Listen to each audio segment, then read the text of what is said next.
America shut down, USA closed. அவ்வளவுதான், America ஆட்டம் close. எழுந்திருக்கவே முடியாது, எல்லாம் முடிஞ்சு போச்சு. ஒரே கூக்குரல்கள், அலப்பறைகள். அமெரிக்காவை முடிவு கட்டுவதில் தான் அப்படி ஒரு ஆனந்தம். எத்தனை எத்தனை வீடியோ மேடைகள் அமெரிக்காவிற்கு பாடை கட்டி சங்கு ஊதிட்டாங்க தெரியுமா? ஆமா, அது என்ன ஷட் டவுன்? விடிந்தால் அமெரிக்கா வரைபடத்தில் இல்லாம போயிடுமா என்ன? அமெரிக்காவுக்கு கடன் தான் அதிகமாயிடுச்சா? பிஸ்கல் டெபிசிட்ல சிக்கிக்கிட்டாங்களா? திவால் ஆயிடுச்சா? அதனாலதான் அரசு ஷட் டவுன் என்று ஊரெல்லாம் ஒரே பேச்சு.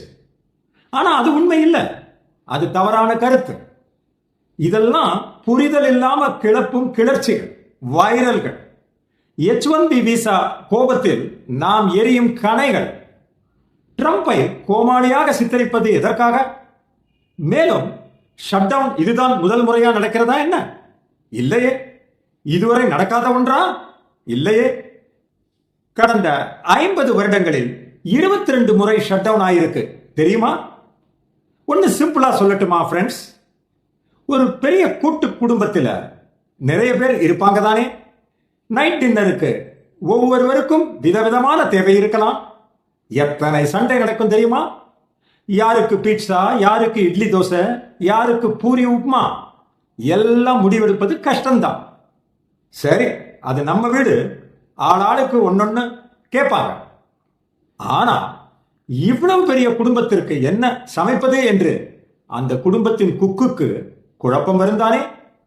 அவர் பேசாமல் கிச்சனை பூட்டி விட்டு போயிட்டார். அதான், அந்த நிலைமையில தான் இப்போது ட்ரம்ப் இருக்கார். அவரும் ஒரு குக்கு மாதிரி தான். எந்த ப்ராஜெக்டுக்கு எவ்வளவு செலவிடலாம் என்று பாராளுமன்றம் தான் வருடா வருடம் முடிவு பண்ணும். ட்ரம்ப் வெறும் ஒரு குக்கு தான், இல்ல கோமாளியா? இந்த வீடியோவில் பார்க்கலாம். குக் வித் கோமாளி என்ற தமிழ் சீரியல் பார்த்திருக்கீங்களா? ஓகே, இது மீள முடியாத ஒரு ஷட் டவுனா? நடந்தது என்ன, உண்மை என்ன என்று பார்க்கலாம். வாங்க சமையல் அறைக்கு உள்ளே போகலாம்.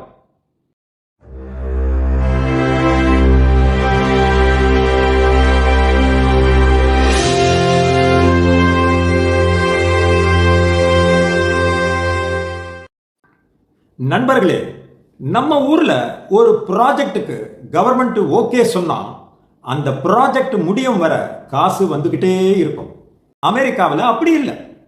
அங்க ஒவ்வொரு வருடமும் அதே ப்ராஜெக்டுக்கு மீண்டும் மீண்டும் பட்ஜெட் ஓகே வாங்கணும்.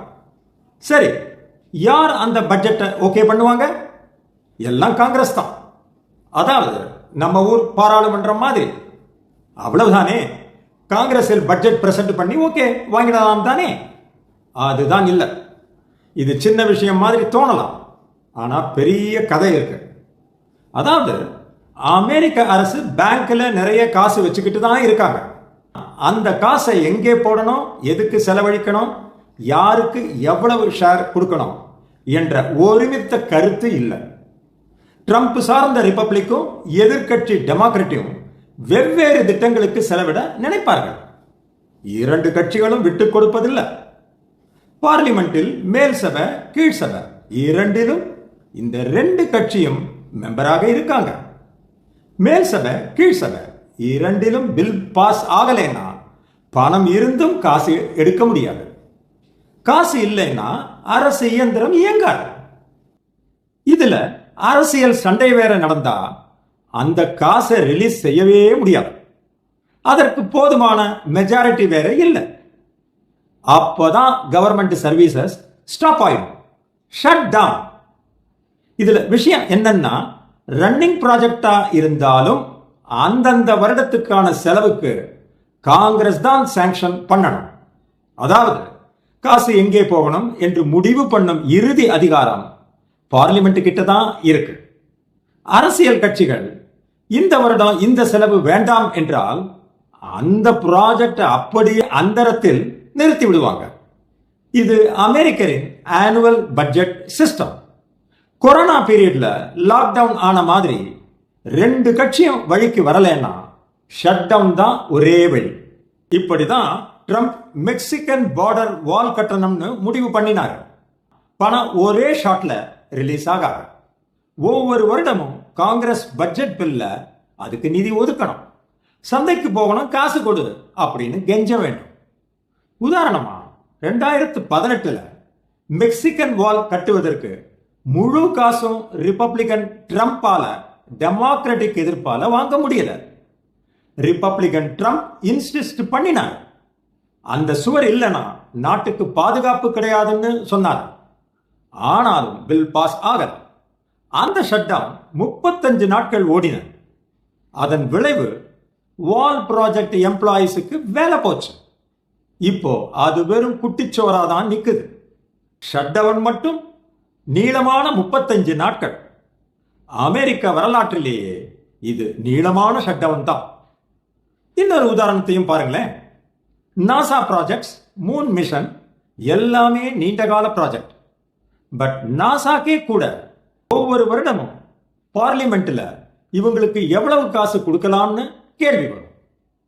சிலர் சொல்லுவாங்க, நாசா சயின்ஸுக்கு காசை குறைங்க, டிஃபென்ஸுக்கு காசை கூட்டுங்க.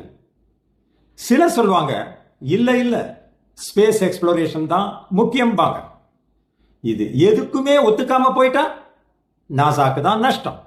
ஹையரிங் ஃப்ரீஸ், ரிசர்ச் டிலே, சயின்டிஸ்டுக்கு சேலரி தாமதம், எல்லாம் ஒன்னு பின்னாடி ஒன்னா வந்துடும். இது ஏன் தெரியுமா? அமெரிக்காவின் கான்ஸ்டிடியூஷன் சொல்லுது, பிரசிடென்ட் ப்ராஜெக்ட் ஆரம்பிக்கலாம், ஆனா பார்லிமெண்ட் தான் காசு ரிலீஸ் பண்ணணும். இதனால ஒவ்வொரு வருடமும் ப்ராஜெக்ட்ஸ் அக்கௌண்டபிளா இருக்கும். அரசியல், பொருளாதாரம், பொதுமக்கள் தேவைக்கு ஏற்ப அட்ஜஸ்ட் பண்ணிக்கலாம் இல்லையா?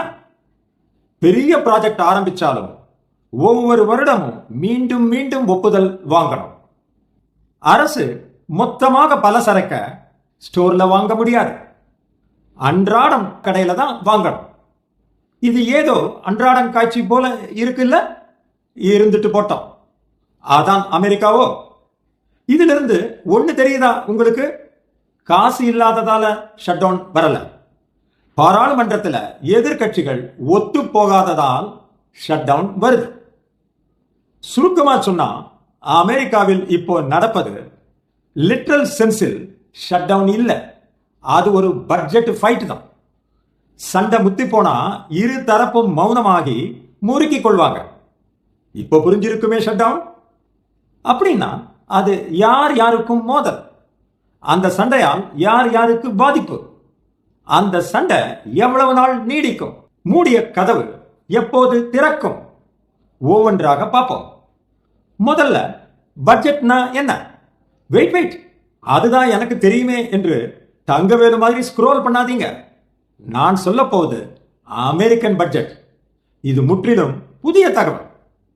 வருமானம் வரும்போது எல்லாருக்கும் சந்தோஷம்தான்.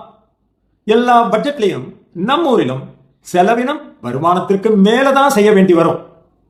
அதற்கு தான் இன்னின்ன செலவினங்களுக்கு இவ்வளவுதான் ஒதுக்க முடியும் என்று பட்ஜெட் போடுறோம். அமெரிக்க அரசாங்கமும் ஒவ்வொரு வருடமும் ஒரு பட்ஜெட் போடணும்.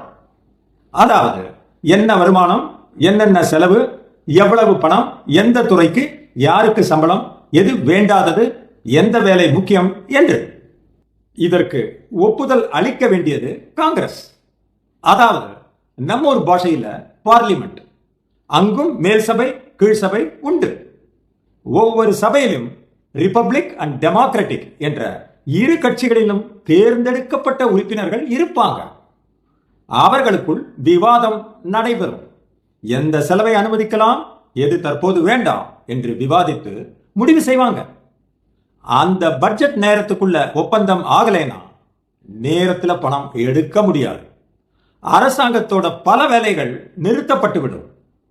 ஒவ்வொரு அரசு ப்ராஜெக்டுக்கும் ரீ அப்ரூவல் வாங்கலைனா அது இல்லீகல் செலவாக கருதப்படும். அதுதான் ஷட் டவுன். இப்போ அதுதான் அமெரிக்காவில் நடந்திருக்கு.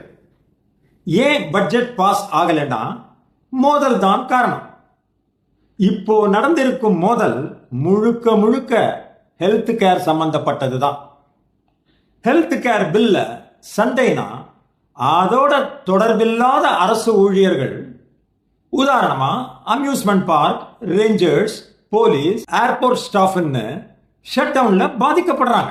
இதை மேலும் புரிஞ்சிக்க அமெரிக்க பட்ஜெட் சிஸ்டம் எப்படி வேலை செய்யறதுன்னு பார்ப்போம்.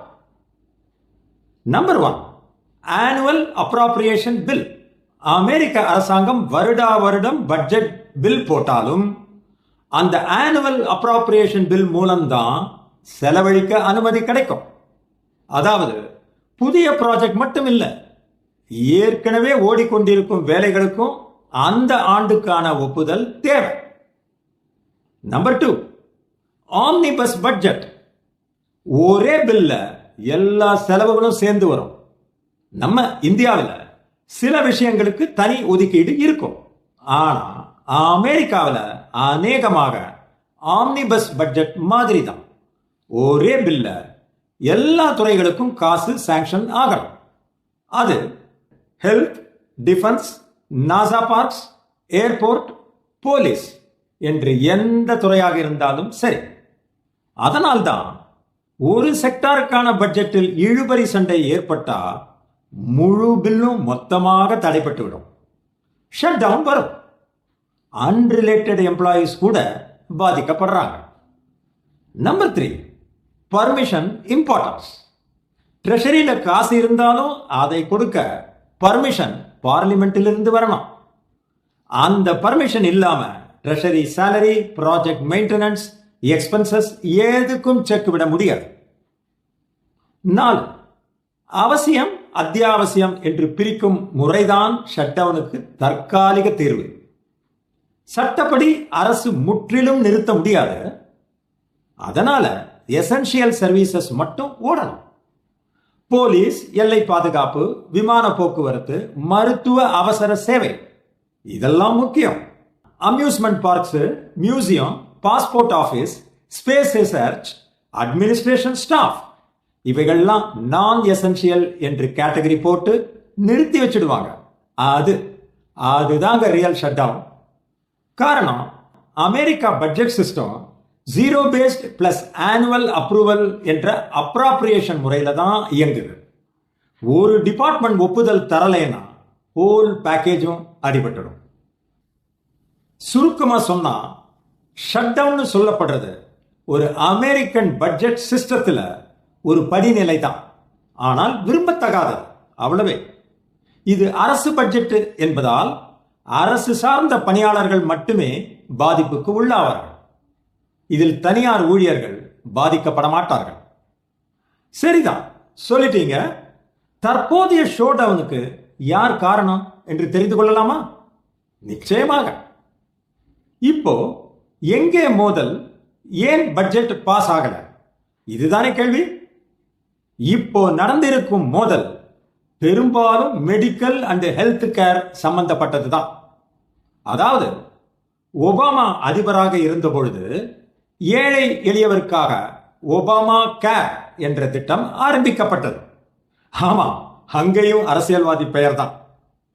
அந்த திட்டத்தை நீட்டிக்கவும் புதியதாக சில சப்சிடிஸ் சேர்க்கவும் ஒபாமா சார்ந்த டெமோக்ராட்ஸ் வற்புறுத்தினர். ட்ரம்ப் சார்ந்த ரிபப்ளிக் அது அதிக சுமை என்று நிராகரிச்சிட்டாங்க. மொத்த பட்ஜெட் எவ்வளவு இருக்கணும், எங்க கட் பண்ணணும், எங்க கூட்டணும், இதுல பெரிய வாதம். இதனால தான் பட்ஜெட் பாஸ் ஆகல, ஷட் டவுன் வந்துடுச்சு. மொத்தத்துல ட்ரம்ப் சார்ந்த ரிபப்ளிக் பார்ட்டி டெமோக்ராட்ஸ் மேலேயும், டெமோக்ராட்ஸ் அவர்கள் பங்குக்கு ரிபப்ளிக் மேலேயும் மசோதா நிறைவேறாததற்கு காரணம் என்கிறாங்க. அதாண்டா இதாண்டா ஷட் டவுன் இதாண்டா. இவர்களின் வரட்டு சண்டைக்கு அரசு பணியாளர்கள் வாடுவதுதான் கவலைக்கிடமாக இருக்கிறது.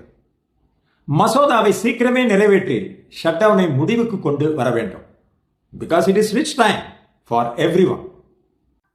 நீங்க கற்பனை பண்ணுங்க, வீட்டுல சாப்பாட்டுக்காக சண்டை எவ்வளவு பெருசா இருந்தாலும் கடைசியில எல்லாரும் ஒத்துக்கிட்டு சாப்பிடுவாங்க இல்லையா? அதே மாதிரி தான் அமெரிக்க அரசு. சில சமயம் லேட் ஆகலாம், சில சமயம் சண்டை அதிகமாகலாம்.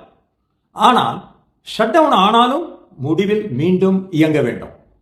சரி நண்பர்களே, இப்போ உங்களுக்கு புரிஞ்சிருக்கும் ஷட் டவுன் சொன்னா என்ன, ஏன் நடக்குது, எங்கெங்க சண்டை வருது, எப்படி முடிகிறது என்று. அடுத்த தடவை யாராவது யுஎஸ் ஷட் டவுன் சொன்னா நீங்க சிரிச்சுக்கிட்டு சொல்லலாம் யூ ஷட் அப், அது பெரிய குடும்பத்து டின்னர் ப்ராப்ளம்னு. இந்த ஃபேமிலி டின்னர் கதையோட உங்களுக்கு அமெரிக்கன் ஷட் டவுன் எளிமையா புரிஞ்சிருக்கும் என்று நம்புறேன்.